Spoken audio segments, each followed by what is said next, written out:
विजयदशमी की कथा कहानी सुनिए। दशहरा, जिसे विजयदशमी भी कहा जाता है, बुराई पर अच्छाई की जीत का प्रतीक है। यह मुख्य रूप से भगवान राम और रावण के बीच हुए युद्ध की पौराणिक कथा से जुड़ा हुआ है, जो इस प्रकार है। प्राचीन काल में अयोध्या के राजा दशरथ के 4 पुत्र थे, राम, भरत, लक्ष्मण और शत्रुघ्न। राजा दशरथ ने अपने सबसे बड़े पुत्र राम को अपना उत्तराधिकारी घोषित करने का निश्चय किया, लेकिन राम की सौतेली माँ कैकेयी ने अपने पुत्र भरत को राजा बनाने के लिए राजा दशरथ से 2 वरदान मांगे।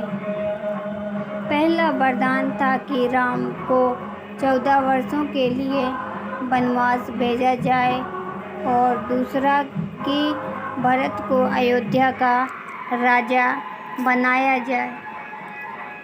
राम ने अपने पिता की आज्ञा का पालन करते हुए अपनी पत्नी सीता और भाई लक्ष्मण के साथ वनवास को स्वीकार किया।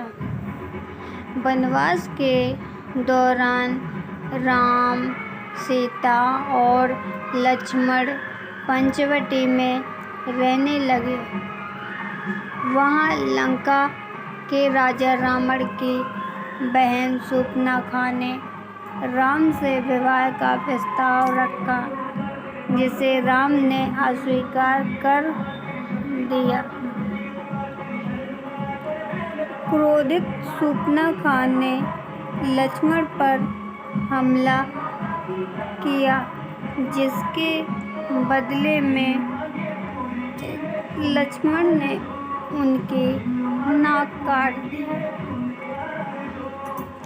इस अपमान का बदला लेने के लिए रावण ने सीता का अपहरण कर लिया और उन्हें अपने साथ लंका ले गया।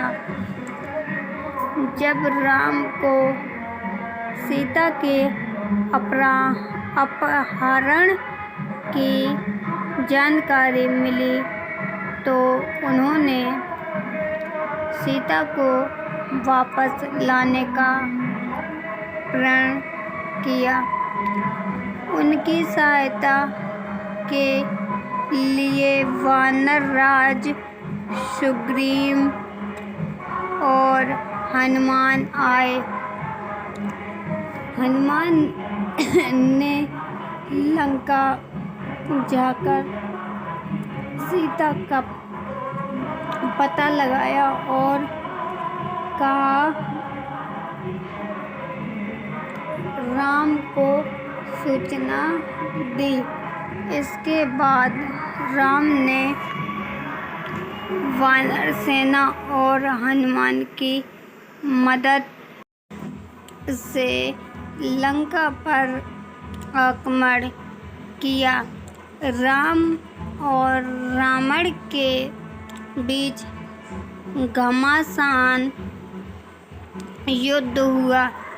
इस युद्ध में रावण के भाई कुंभकर्ण और पुत्र मेघनाद जैसे बलवान योद्धा मारे गए। अंततः भगवान राम ने रावण का वध कर दिया। रावण के 10 सिर थे, जो उनके अहंकार, बुराई और अत्याचार का प्रतीक थे। राम ने रावण का वध करके बुराई पर अच्छाई की जीत स्थापित की।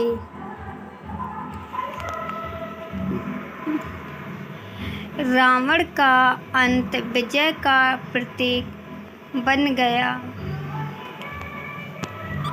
और इसी दिन को विजयदशमी या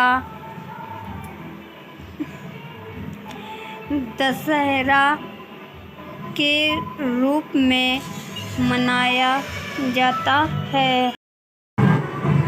यह दिन इस बात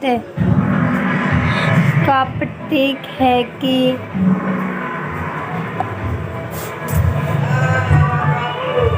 सत्य की हमेशा विजय होती है और अधर्म का नाश होता है। इस दिन को भगवान राम की रावण पर विजय के साथ साथ माँ दुर्गा की महिषासुर नामक असुर पर विजय के रूप में भी मनाया जाता है। इस दिन रावण, मेघनाद और कुंभकर्ण के विशाल पुतले जलाए जाते हैं जो